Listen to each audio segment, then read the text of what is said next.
कधी विचार केलाय जसप्रीत बुमराह, जोफ्रा आर्चर यांसारखे फास्ट बॉलर फाटलेले शूज का घालतात?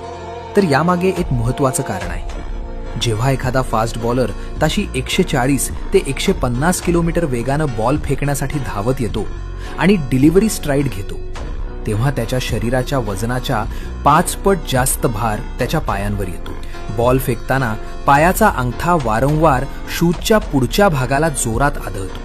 यामुळे नखांना दुखापत होऊ शकते किंवा प्रचंड वेदना होऊ शकतात. या वेदनांपासून वाचण्यासाठी आणि टो इंजुरी टाळण्यासाठी बॉलर्स शूजच्या पुढच्या भागात मुद्दाम होल पाडतात. यामुळे चेंडू टाकताना त्यांचा अंगठा बाहेर येऊ शकतो आणि त्यावर कोणताही दाब पडत नाही.